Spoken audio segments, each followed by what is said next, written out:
without further ado, we'll go ahead and get the program kicked off with our first presenter, SoHo HQ with Preston Wolf.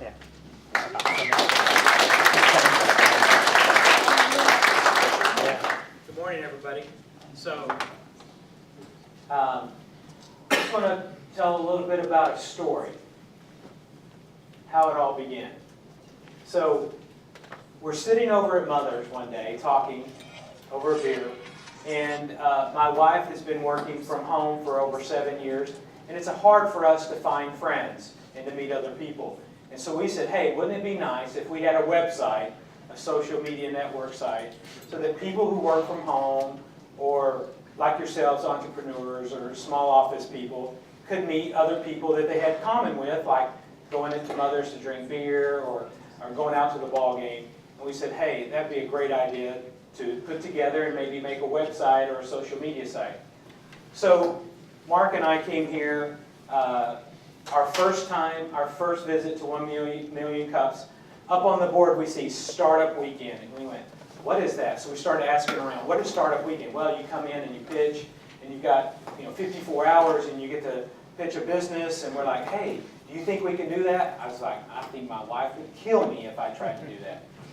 So we went home, we talked to our wives, they said, yeah, let's try it, let's do it. And so we competed in the first startup here in Springfield, and we won. So here we are 3 months later, down the road with our company, SoHo HQ, Small Office, Home Office Headquarters. So here's the problem. With companies increasing profits in corporate, more and more people are getting rid of the brick and mortar, and they're moving to have employees work from home. Right now, there's 1 in 5 workers work from home. That's over 30 million in the U.S., and that is increasing 63% by 2016. And by 2020, that's going to be over 60 million people who are going to be working from home. It's great for the corporate bottom line, but it may not be so great for the employees, because over half the employees that do work from home full-time have reported that they suffer from a form of lack of social interaction, sometimes loneliness, and even in severe cases, depression. So current social media websites that we have looked at do not allow people to go in and find people in your area that you want to connect with, that you have things in common with, to connect on a professional basis and say, hey, let's get together, let's have some social interaction. So the solution was for us to come in and put a social network together, social media network, that allows people that work from home to connect with other people with common interests. Our site allows members to create groups, plan activities, put things on the calendar, discover local events, and stay on track.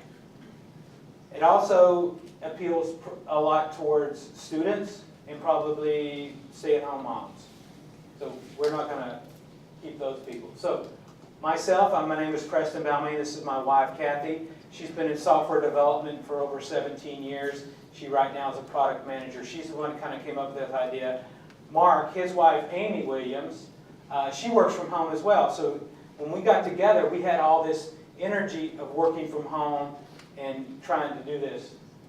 So we are a niche social media website company to celebrate and enhance social and professional lives of people working. Work from home professionals, small office, telecommuters, and people that have relocated. Mark and Amy, his wife, relocated here from Illinois, so right then they had no friends in the area. So we put together a roadmap for the last 3 months. We've been putting together kind of a roadmap and talking to people and bouncing things off people. Where do you think we should go with this website? So the first part is going to be just the social media website where you can find people and places, create events and calendaring, and just kind of get together. That's the whole social media piece. Second part, though, we found is that although we are work-from-home people, there are companies that are looking for seasoned work-from-home employees. So we're going to give our website the ability for people to post resumes and employers to come in and look for those employees that are seasoned work-from-home professionals. And then after that, we're going to come up with a virtual office website that you can go out and pick the employees that you want to work with. You pick the people that you want to be around. We're going to set up instant messaging, video conferencing, whiteboarding, all those things that you would want if you're a stay-at-home person. We also have some plans to put in some benefit packages if you want some health benefits as well. And then at the very end of this roadmap, we have the professional collaboration where people, such as maybe a web developer, can put up his own shingle and say, hey guys, if there's anybody out there needs a website design, I'm on here on the website as well, come look at me. So it'll be a professional collaboration side as well. So our objectives for the next 12 months is to build the site, secure a partner, grow to 25,000 members, secure 10 companies that want to come in and advertise for stay-at-home jobs on our website. Second and third year objectives is just to build out the virtual office piece, freelance portal features. We want to try to gather 5% of the market that we're after for small office, home office employees, and grow our revenue in about all these 4 different areas. So here's what we're looking for, guys. We're a startup. We've started, we've had all the same life issues that everybody else has.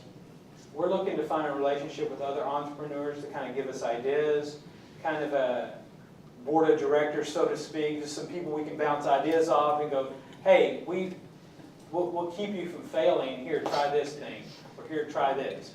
Now, we're IT people, IT professionals mostly, but starting a social media website is something new for us. So we would appreciate any kind of guidance and direction we could get.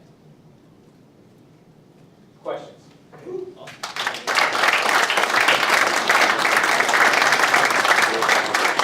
All right, how many of you people work from home? Oh, good, we're going to have a lot of questions. Keep your hands up. Here we go. Good morning. So all the features you're looking at, I can get with Meetup, LinkedIn, Facebook. What are you going to add on top of that to make to sweeten the pot so people sign up for your service? Well, all these features you can get at 16 different other websites. We're going to bring them all into one place. And then we're going to focus on having attributes for each person. So let's just say that I like going to Mother's. I like going to the ball games. Those will be attributes of things that I like. So people that have those things in common, they'll be able to search those attributes of things that you do in common. Because there's a lot of people that have technology in common or want to go to Mother's in common, but you got to find people with 3 or 4 different things in common. That's what makes long-lasting friendships. So we're going to that's going to be the key to our website, and then we're going to be able to do things such as Meetup would, but we're not going to charge $40 a month to be on Meetup. Yes, ma'am. That was my question. What are you going to charge? Are there going to be levels of membership, or are you going to be making revenue from advertisers? You know what? We're not even going to talk about the advertising piece at first. We're going to let the market kind of bear where we go. I think that the biggest opportunity here is from the employers that want to come look for employees and employees looking for employers. So that right there, I think, is going to be our niche area.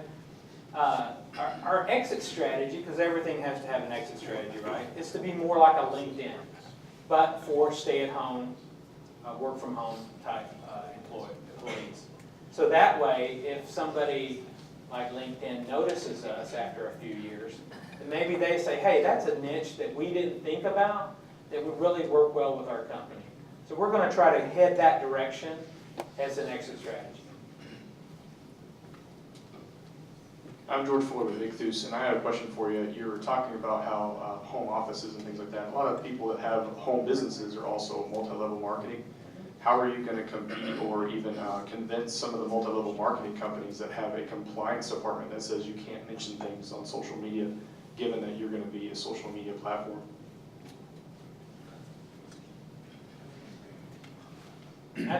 How do companies handle that right now? So, as an IT professional, I was an IT director for a company. We put together policies and procedures for companies that don't mention this, mention that. But in their own free time, they had their own Facebook accounts, their own Twitter accounts and that kind of stuff. So it wouldn't be any different than any other company would say as what you can and can't mention on a website. Yeah. Hey, Preston. Hey, Jerry. Hey, so I know startup weekend, you guys made some progress. You did a great job. You even continued on after that. How far have you got? What kind of things have you accomplished since startup weekend? That's a great question. So we had this huge momentum going, and so we were meeting every week, and we've continued to meet every week. But life happens, so our development team, the people that we had that were developing for us, one of the guys lost his job and had to move to Iowa. So our head developer, our lead development is kind of out of commission. So right now, we're still looking for that development key in our business, that development professional that can help us roll out the beta version of the website to get us to the 1.0 and the 2.0. So we kind of had to step back a little bit just because life happens. And so that's where we're at right now. Yes, sir. Great job. Enjoyed your time at Startup Week in Springfield. So it's exciting to see you guys advancing and be here. My question is, with your current plan of growth trajectory, what's your user acquisition strategy? Because as you guys try to scale with users initially and then look at monetization secondarily, user acquisition is going to be your biggest hurdle. Absolutely, and we've seen it. So, social media websites is where we're going to go. One of the areas that we're really going to try to get hard is in blogging. There's a lot of bloggers out there that like to blog, work from home type of stuff. We're going to try to be the place to come for the answer for any work from home on the blogs and that sort of thing. So that when we transition to the website, it looks like just a natural transition from being the expert in blogging and being online, work from home expert to having the website. So I think working from home sounds awesome until you do it for like a month. And then, like you said, depression starts setting in, ESPN's going on in the background. So there are like community workspaces out there and other options for that. And so I'm kind of curious, what is some of the competition you see maybe outside of social networking? What are some of the other challenges or competition you see? Well, I think Originate and those types of companies that are having the co-working space are great. It allows people to get outside of the house and meet people. We're looking for lasting relationships. I mean, everybody here that you meet people at work, we're talking about having a lasting relationships, making friends, but on a professional level. And we're not a dating website, so we want to kind of keep it that way. So Originate and some of these co-working spaces would be a competition for us. But I think down the road, if we can get that virtual office piece, it will feel that social need that everybody here has for them to socially interact with other people. I see that you have a lot of needs and the places that you're planning on going, but if you're going to strip it down to what you need right now, some of the basic things where you're starting right now, where are you and what is it that you need to do right now to get to the other level? Well, quite honestly, what we need is good advice. Like I said, a board of directors, people we can meet with that give us good advice on, hey, I would do this or I do this. And then, of course, in the development area, we're looking for a development team to help us go forward. But I think that having that foundation of good leadership pieces kind of will bring the other phase on. So I think once we get through the beta phase of our development and we have something that people can see, I think whether it's a VC company or somebody who wants to invest in us, I think they'll see that there's a lot of value there and that will just take off after that. But yeah, it's kind of a slow start, but that's where we are. Yes, sir. Hey, thanks, Preston. So you mentioned you're going to wait to look at revenue models until later, which is kind of standard for the social media route.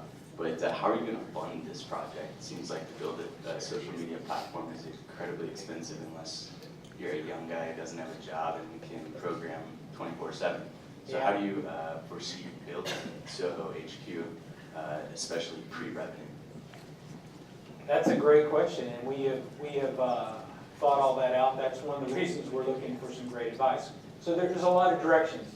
Do you get like a template type website and just throw something up and just get members and try to grow it that way? Or do you try to have a UX, UI design that's different than everything out there? I mean, there's a lot of ideas on how to do this. And as far as funding, we're bootstrapping. I mean, that's the bottom line, is that we're just trying to bootstrap that. And we're applying for some accelerator groups. So hopefully that would help launch us in a little bit faster manner. President, self-serving question here, having been involved in the startup weekend. But for anybody who was here that saw the SoHo 48 presentation about the 48-hour film festival where he created a 5-minute video, it's very similar to the startup weekend kind of pressure cooker model. So take us through the 3 days and tell us what stood out to what helped Soho HQ become what it is today. Well, what really helped us, because, you know, sitting over beers at Mother's talking about this, it was a great idea. And then when we got to talking to other people, they were going, well, what if you did this? Or what if you did that? And we're like, oh, that's a much better idea than what we'd even thought. So just having other people to talk to about it and to bounce ideas off. We'd had some names of the company that didn't work so well. So we bounced those names off. And so that whole collaboration with the coaches and the mentors and the sitting down and focusing on nothing but what you're doing for that 48-hour period really helped us get it launched off. And then we had access to the developers and the graphics designers and those guys, which really helped us take it off. So we had our website up over that weekend. So, I mean, we were very fortunate to find some great developers. We've just lost them to the job market. I have a question. So let's say I work at home and, you know, and I don't have a lot of social interaction. Just tell me why it is that I'm going to go to your site. What am I going to get from there that that I can't get elsewhere? Well, Why am I going to go? yeah, exactly. You're going to get to meet people in your area around you. You're going to start communicating with people, which that social interaction is a need that we all have. You're going to be able to plan events. I mean, we've all seen it where moms, they're starting out, have a mom play date, and all these moms get together and they bring their kids and they all have this play date. It's something similar to that where you can get together. So proving out our MVP was one issue that we wanted to do. And so we started a group on Meetup. It's called the Work From Home. So my wife has been leading that, and she's been meeting with people in the area, and we've already got over 50 members in the Meetup group. These are people that are working from home. Some are lawyers, teachers, other professions that are working from home, and they're just dying for that social interaction. So once every week or two, they're meeting up and just sitting around, chatting, having coffee. I want to answer your question in a little bit more detail, sorry. No, good. The thing that's different that I have found in the meetup group is that we're getting this group of, 12, 13, it depends, we're meeting every other week, and we have a lot of different interests. So while meetup is pulling us together because we do work from home, it's not allowing us to filter further down to find those people that we would really connect with. And so that's how our site will be different from Meetup, is that you'll be able to filter on those attributes and really connect with people that you have more in common with. Here's the brains of the operation. All right, good. Any other questions, comments, feedback? How many of you guys, yeah, one more. John Paul Jones, everybody calls me JP. I do have an office that I work out of, but I also work a lot out of home. So I think most of us do a good portion of our work from home. Yeah. Is there an exclusion if someone, are you disqualified if you have an office? No, it's small office. So there's small office, you have 1 or 2 people in office, or you work part in an office, part from home. There's no disqualification. Here is an opportunity for us to meet up with other people that we have things in common. you could be working for a huge corporation, an O'Reilly's or somebody, and you're just not getting that social interaction met, or that need. I mean, there could be students that want to do this, stay-at-home moms, whatever. It doesn't really matter. It's people who want to have that social interaction needs met with other people that they have things in common with. Yes, ma'am. So I want to make sure I'm understanding that you're wanting people to not only use that as a vehicle to meet online, but also to actually physically meet, that they have a vehicle for that as well? Yeah. So a quick idea that I had, and it's just an idea, what if you started part of it by the physical events that you grouped people into, and then they're so excited about who they met that they then go into the portal? You see what I'm saying? Yeah, that's a great idea. That's a great idea. All right, awesome. Well, thank you so much, Preston. This is a really cool idea. I'm also thinking about people who do have office jobs that maybe don't like who they work with. This might be an opportunity to get out of the office even. But we wrap up every presentation by asking, what is it we can do as a community to help you? So what I need, immediately after this is business cards of people that would be willing just to meet and to talk and to give us ideas and that want to kind of be that part of helping guide and direct us in that area that we're going to. So I appreciate it. Thank you very much.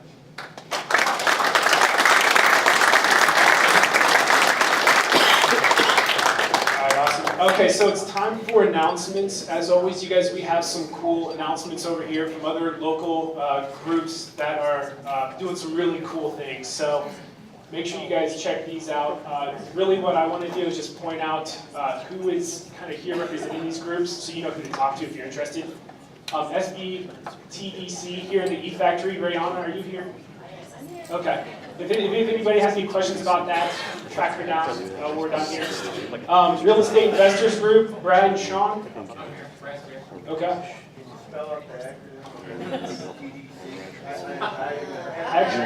I actually just asked Devin what it stood for, so I feel really good.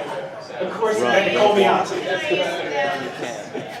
Small Business and Technology Development Center, a program that operates out of the E-Factory through a grant from the Small Business Administration and the university's commitment to serve small businesses. Thank you. Very good.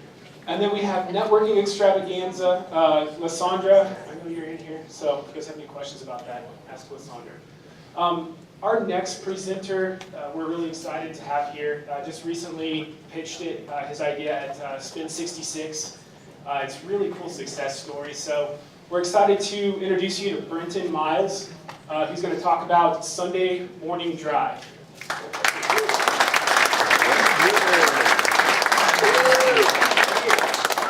Thank you so much for having me. My name is Brenton Miles, and thank you so much for having me a part of 1 Million Cup. This is so awesome. This past weekend we were at Spin 66, and what an incredible time just to get to hear about so many awesome businesses. And I love the culture here. It's so super cool. My name is Brenton again. We have a company called Key Eye Productions, and we produce a show called The Sunday Morning Drive. A brief introduction about myself. I'm originally from here in town, in Springfield. I grew up here. My family is a musical family, so I grew up playing music. I grew up playing, and pretty much grew up in a tour bus. It was kind of cool. We're going to a bunch of different churches and different places to sing. So throughout my upbringing, I really loved music, wanted to play music, and so started playing in church. When I was 14, I really wanted to learn how to record music and try to be able to figure it out in the computer, figuring out how to record. So I started working for a radio station to learn how to do that stuff, and interned for a while, started working there, and was the youngest radio DJ here in the state of Missouri. I think I still hold that record. I'm not really sure. I gotta find that out. But I decided to take my two passions about 5 years ago, music and radio, combine them together, and now we have the Sunday Morning Drive. It's heard all over the world. We're on 137 radio stations now. We started on one, and I'll get to that in just a second. This is Katie. She's a 35-year-old mom. Actually, she's just clip art, but she is who I talk to every Sunday morning. Because unlike today, where I'm talking to a mass group of people, you guys, hey everyone, I talk to one person. The nice thing about radio is it's very personal, it's relational. It's something that I can meet you where you're at. You're on your drive to work, church, wherever you're going.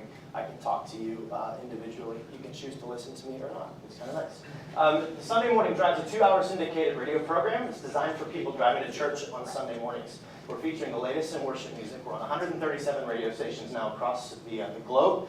Just here in the U.S., I've done some calls to our program directors that have our show on. And just as far as market size, we're reaching over 9 million here in the U.S. And we're syndicated in 14 different countries.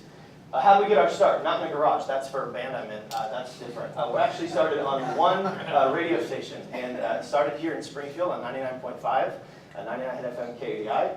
And that's kind of where I worked starting as a teenager and then up till even recently. And I went full-time with this in January. So we started on one station over the course of a few years. We kind of grew more regionally, and now we're growing a lot more. So what sets our show apart, the Sunday Morning Drive? First of all, I want to defeat the myth of is radio old school versus Pandora or Spotify, some things where you can access your music, plug your phone into your car and listen to music. And I really, truly believe that radio still trumps because, number one, it's always free to listen. It's the fastest for up-to-date news and information. If you want to know what's going on now, you can turn the radio on anywhere you're at. It's always a randomized playlist. How many of you have been in the car, a song comes on, you're like, yes! Haven't heard this forever, awesome. You didn't pick it, but it surprised you. And then also, radio is still #1 for new music. So before Spotify or Pandora pull songs down, record labels are still going to local media first to get songs out before the records are released or promoted. So what sets the Sunday Morning Drive apart as a show? We have a consistency of new music. The worship music market is growing crazy fast in the last 5 to 7 years. It's skyrocketed. Churches are putting out music, it seems like every couple of months. I mean, there's always new music to release. And then in a church world, so many people are hungry for this kind of music to do in their services and things like that. It's not boring or sleepy, it's progressive. We play songs that fit the show, so we're not playing the chart toppers or what necessarily record labels want to push out all the time. We might pick track number 7 on a CD just because it fits the show and it feels right and it's going to be encouraging to people. And again, radio connects unlike anything else. And just from being a worship leader growing up, being able to pick the songs that fit is something that I love to do with the show. So how does it work from a business side? Well, it's free for affiliates to subscribe. You can go online, pick up the show. If you're a radio station, you can air it. And then we have a barter agreement. So it's a 2-hour show. 1 hour basically unpacks. You've got 18 minutes, a 28-minute segment, and then a 10-minute segment. Between each of those segments, you have 2 minutes that local radio stations are able to sell to their local markets. So we actually go after national or global ads so that we're not competing with a local market. So we get as many details on affiliates as possible, and then it's downloadable weekly from an FTP server for radio stations. The big question is, how do we make money? And the simple answer is sponsorships. We have 30-second or 60-second pre-recorded ads, live mentions where I can talk about a specific business. We've got different spotlights, different things within the show that we'll feature that can be presented by a certain company. Website, banner graphics, social media campaigns, email blasts, and just launched this past March is Sunday Morning Radio 24/7. And super excited about it because now all the music that you hear on Sunday mornings, you can listen to all throughout your week on the iPhone or Android or online stream while you're at work. So all the music that you like, basically we became our own affiliate, if you will. So then in there we can sell ads, we can do all kinds of different things on that interface as well. So how do we grow? A lot of this is kind of twofold. We've got our affiliates, we've got radio people, program directors, producers, who are sharing with other people, other friends in their network, hey, this is adding value to our station. It sounds great, it's a big show, but it's still personal, it's still relatable. And it sounds really good. Then we've got listeners who are going through and saying, hey, I just heard this awesome song, you don't hear it on the radio very often, check it out. So social media interaction, if we give away a free song download, if we give away a trip to Europe, whatever it is that we can do, is social interaction. And then trips or online marketing. If you're online, you're trying to build that base there and growth. Since we started syndication in 2012, so we started the show in 2010, we were on one station. Over the first 2 years, we grew about 3 and then 7. So when we started syndication, we're like, hey, we're going to try to get out there and really grow this thing. We were on 7 stations. In 2013, we were on 42. And by the end of last year, we were on 119. And up to date now, we're at 137 stations. We are wanting to grow. My goal is by the end of next year to be on 300 plus stations, which is double the size. So we'd really love to be able to do that. I know that's aggressive, but I think it can totally happen because there's a lot of momentum right now. We've got a lot of people that are really excited about the show and continue to push it. It's massively scalable because it's only going to be a 2-hour show. So whether we're on 5 stations or 500 stations, it's the same amount of production work. So as far as overhead, that works into play there. Whether we have 5 listeners or 15 million, the only thing that changes is how many stations that we're on. So every station we add adds value, the price can go up, and we're reaching more people. For future growth, we'd love to be able to really kind of be in the leading edge. This is something that a lot of people aren't doing as far as this specific niche, worship, music, radio, as far as a syndicated show. So we'd love to be a part of some of these broader, bigger radio broadcasting conventions, being able to share the show with other program directors, producers, bigger networks. Another thing is that the Sunday Morning Radio, sundaymorningradio.com is our website, so it's not specific to just Christian radio. So if there's a country radio station or an R&B station or somebody that really likes the sound of this show for a specific market on Sunday morning, then it works. We'd love to be able to give away concert tickets, trips, whatever it is to listeners, and sometimes that obviously costs money. So that's what we would do with our future growth. If we could use capital, it would be for equipment, studio space, partial salary, and then I really need some help with sales. I've been a creative guy for 5 years working out of my house, and so I could really use some help with sales. That's the biggest thing, and going after the broader national market. So that's what we need there for sure. And then from you, it'd be awesome if you could listen. So in a nutshell, that is the Sunday Morning Drive. Thank you so much.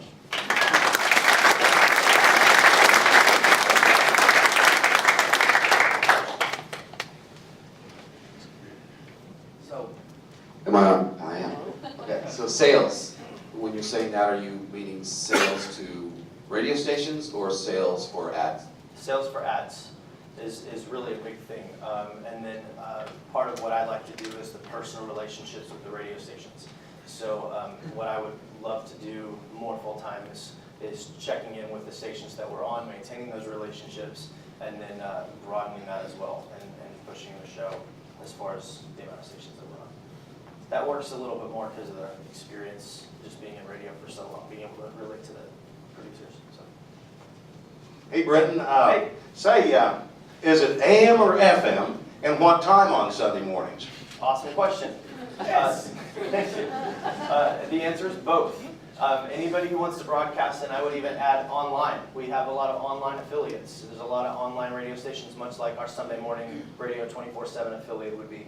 So AM, FM, online, anybody can play it, and then it's whatever time they choose, as long as it's on Sunday morning, because you can't have the Sunday morning drive on a Friday afternoon. It doesn't really work.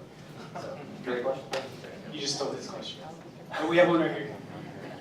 I like your venue and approach, but I saw your ticket, looking to sell tickets and so on. Are you planning to do live shows? I think you have a wonderful opportunity to take live shows all across the country, even the world, and selling your products. It's so funny that you asked that because we just had that conversation like 2 months ago.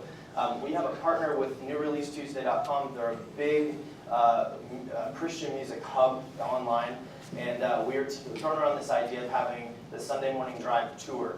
So the idea would be to get a headlining act, a really big worship artist that's going out on the road, and then and have 4 or 5 other artists that would pay to play on the tour that would help pay for that act, and then going out on the road, charging $10 tickets, getting in 500-seat venues, selling the place out, and just using the Sunday Morning Drive as a vehicle to promote and push that. That's a great question. I'm excited about that. Selling CDs, DVDs too. Yep, absolutely. Thank you. Hi, Brendan. Hi. I'm Melanie Plosher with Great Southern Bank, and I have a question for you about the content of your show. At first, you talked about the little clip art lady. Yep. Are you actually a talk show with a little music, or are you the music with a little bit of talk? Good question. It's a music with a little bit of talk.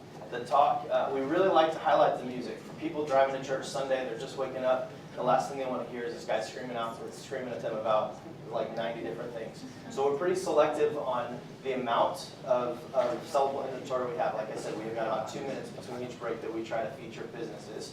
And then the other items that would be more content related. So we might have, of 18 minutes, there might be 14 minutes of music, and then the talking between is very intentional. So if we have like an artist spotlight where we're talking about a new artist project, then we might say, well, okay, well that's presented by Great Southern Bank. And then we'd have maybe a 30-second commercial later that would feature the business.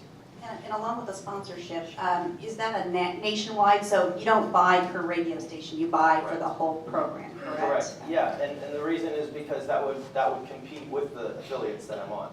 So they make money off of their local advertising that they sell in my show.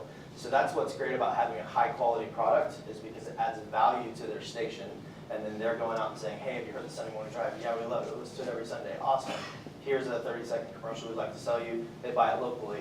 And then I'm going for the broader, hey, this is an online company that's, if I talk about them on a national level, people are introduced and can act on that. So. We have a question here. We have a microphone. I'm loud enough, you can hear Oh. me with that one. I'm sorry. Sorry, I didn't see it. So when you're looking for advertisers, you're looking at some point in time to get 300 plus across the country. What does that mean for local businesses? Why would somebody in New York care about something in our downtown? How do you make that relatable if you're gonna go that wide? I think your question would be, so the local station's selling that local advertisement. So that is local, that is relatable to that area. Whereas what I would be selling would be something on kind of a broader, something that would be purchasable, if you will, by the masses. Does that answer your question? Well, like if I have my business here and I want to advertise with you locally, that's fine, but it wouldn't do me any good if you use that in your expansion through your app. Sure. So what's the incentive besides just buying locally? I mean, how do you tie the local area to the rest of the United States? I got you. That's a great question. If anybody has ideas on that, I would love to pick your brain, because I'm not really sure.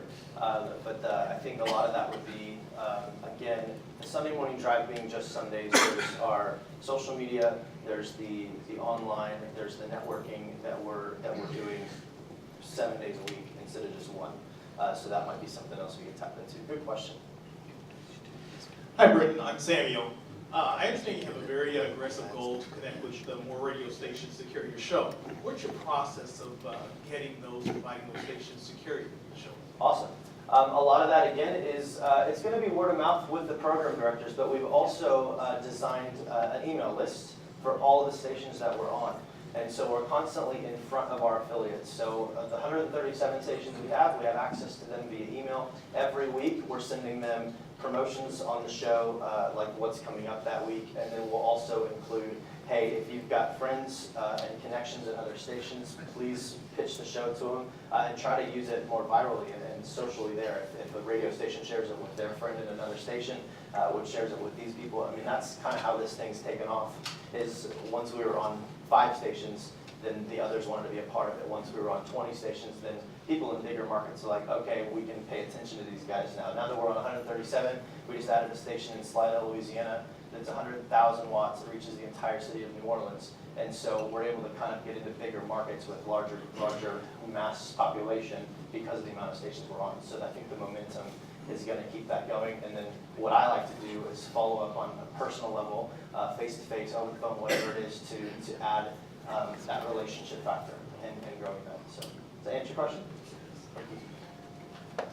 Yeah, Brenton, I just wanted to comment, look forward to following this a little bit closer. I just want to let you know we really appreciate it as you led worship at our church too, what you did. And with that in mind, knowing that God's going to really use you in a great way with this. So just a comment, we really appreciate what you did for our church. Thank you so much. It means a lot. Thank you. Britton, I'm curious, so with the affiliate model, your sales cycle versus revenue, you consistently acquire stations, and then up the price. You have 8 sellable slots, and in order for this thing to grow and scale, they become progressively more expensive. What do those milestones look like? It's per million people that you have to go back to your advertisers and say, look, the price has gone up, or you have to have somebody dedicated to constantly acquiring bigger national advertisers? It's a great question. A lot of that's in how we sell. So if somebody wants to come and do, like, we get a lot of record labels that want to advertise on the show. Hey, we've got a new project for this artist that's coming out in 3 weeks. Well, we're going to buy 2 weeks of advertising and just run a lot of commercials between now and that release date. Whereas somebody that really is key on branding, wants to get out in front of the masses, it's all about frequency and being on the radio a lot more consistently so that people develop a relationship with your company. So we would do more of like a 6 or 12 month agreement. So inside of whatever we sell, the price stays the same. I wouldn't go back to a company and say, hey, this last week we added a new station, you're on a 12-month agreement, but your price just went up. It would stay the same through the remainder of the agreement and be fixed. So when we come back a year from now, hey, now we're on 40 more stations, we're reaching this many more people. We're going to keep you at a discounted rate because of our relationship, but we want to up the price a bit and go from there. Does that answer the question? Yeah, cool. Hello, I gotta, just to make a point here, so we're watching the Today Show and Al Roker signs off with, here's what's going on in... Your neighbors. Okay, so there you go. If you could somehow do that on the radio, and from her question, and cut to local advertising just like they cut to local weather, then you'd be onto something. And also I want to connect with you because Ichthus is national with an international reach, so we need to have some brick and mortar coffee. Sounds great. Britton, I got a question for you, kind of along the same lines. So you have a 2-hour show, you have 8 advertising spots. It's been a while since I've sold advertising, but of those 8 spots, could 2 of them be dedicated towards local radio or local advertisements, right? And then the other 6 are national brands. And then also with the affiliate network, on the other side of the affiliate network, are there, do you know the demographics of your listeners so you could potentially partner with a national brand or a national company in which you could shout out and or sponsor and then gain affiliate income to the Sunday morning radio station by promoting that brand or company? Good question. And just to reflect, the 8 slots that we have, that's within our national and international show. So technically, there would be another 4 slots after my slots are finished playing. So we put our advertising within our segments, and then we do cut to local. It goes to their advertisements, and they're able to talk about those. Now, another thing we can do is talk to our affiliates, and if there's a specific company that's local that they want to advertise within that show, then they'll send me a script, and I'll do a commercial. So it sounds like it's on our show. Hey, this is Brent from the Sunday Morning Drive. I recommend this company for this market. And so how many of you have listened to like somebody like Dave Ramsey on the radio? Okay, so it'd be similar to that. Hey folks, Dave here, just telling you about this company that's local, go to their company. That would be a model that would work, but it would still be the sale of the local radio station. And then on the other question, as far as demographics, it's really hard to get down to the details with analog, live, transmitted radio, because it's something that is it's hard to get numbers unless radio stations are paying for ratings. So and if anybody knows how the rating system works, it's crazy. It's not necessarily finite, or it's like perfectly detailed information. Yeah, it's just kind of whatever. A lot of it's branding too. What's your favorite radio station? The first one I think of is going to be the one that I say. It might not be accurate.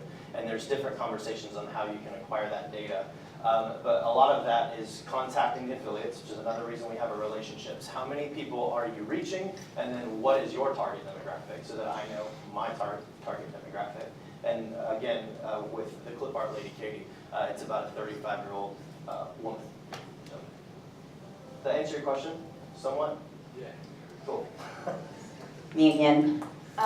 Not to grill you, my regular full-time job is with a television station, so Awesome. I know how a lot of this works. 3 things. 1, would you want to make sure that when you buy your 8 slots of advertising that you rotate?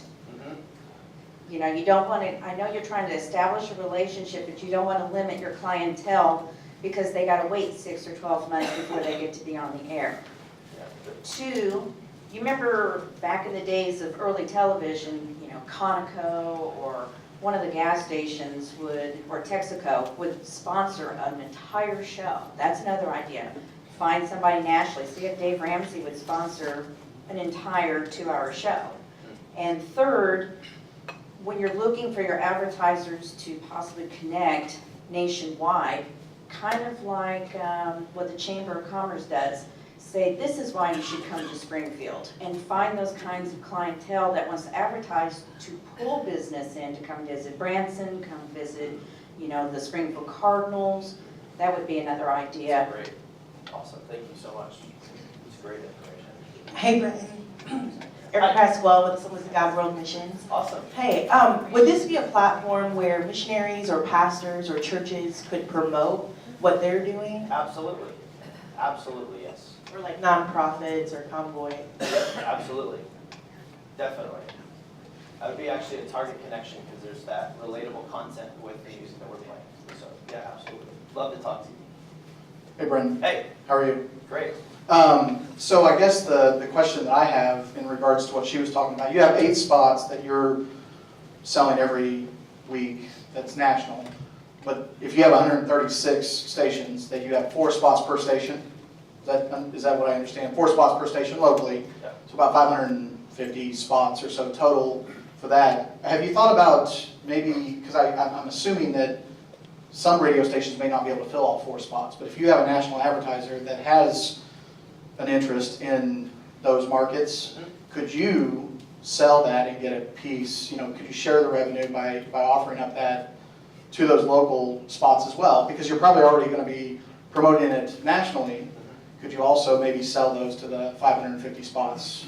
Definitely. You know what I mean? Yeah, I do, yeah, and that's totally doable because of our, you know, FTP download. So we could go on and say, this week's extra spots for your station, if you want to add them, are here, and then we work the back end of that for shared revenue.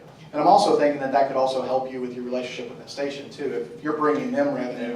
Correct. That's great. Yeah. Great idea, by the way. Yeah, Not mine, but your idea. Much better. Brendan, over here. Tell us about the niche. You're not necessarily just targeting Christian stations. You're just targeting stations on Sunday mornings. Right. And tell us, why is that such an important niche? And does that play to the power of people's routine in radio? Absolutely. That's when I was super, super crazy excited to get the domain sundaymorningradio.com, because it's not tied to Christian music or Christian radio. We could have a country station, again, a talk station, any station that wants to have Christian programming or a worship program on Sunday mornings, because they understand that that niche market is going to church. If you're up before 10 a.m. on a Sunday, you're either crazy or you're going to church. So that's really the idea of the radio show. So, reaches that. Yeah, good question. I'm Larry. I'm Larry Askren. Where are you? There I am, sorry. Oh, okay. Your idea about different markets, you said you had a 2-hour production, it's always going to be the same. Well, the idea of making different programs for different markets, you could have a couple different programs for the countryside, religious country, religious rock stations, Catholic stations. You know, they have their misled for the whole 3 years. You could know what to plan ahead for that. You can plan for different stations. So yeah, I like that idea of more marketing, more radio stations. Awesome. Yeah, and as far as branding, you could grow another one.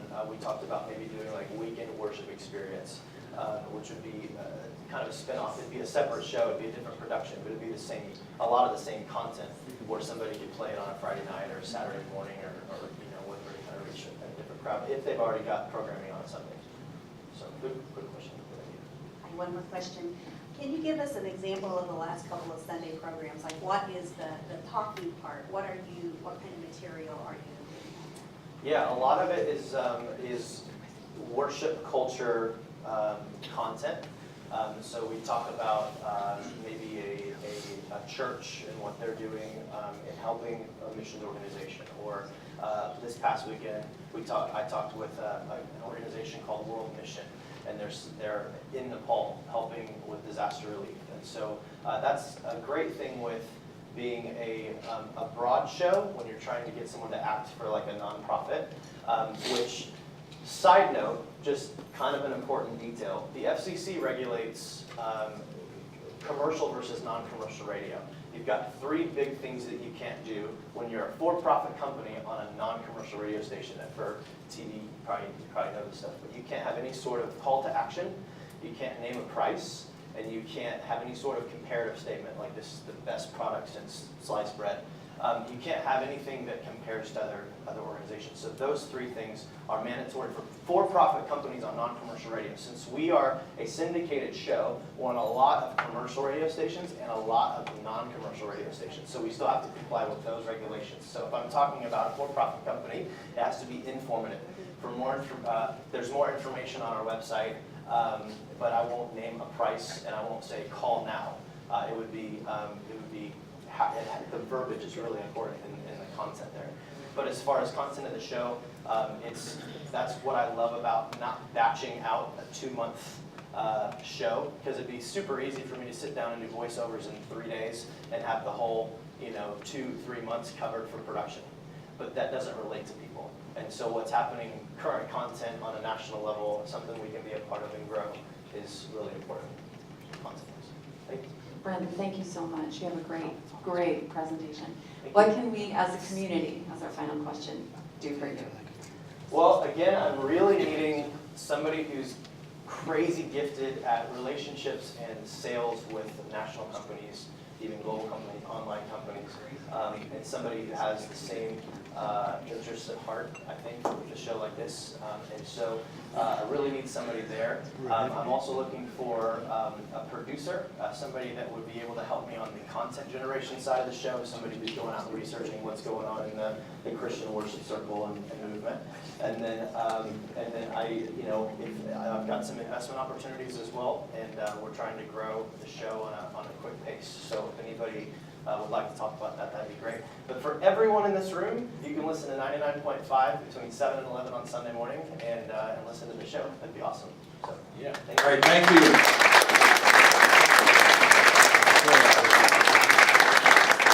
Preston and Brendan, great presentations. And Brendan, you're not 50 years old yet, are you, with regard to being up before 10 on Sunday morning? Sorry, no. Yeah, that will change, I'll get to you.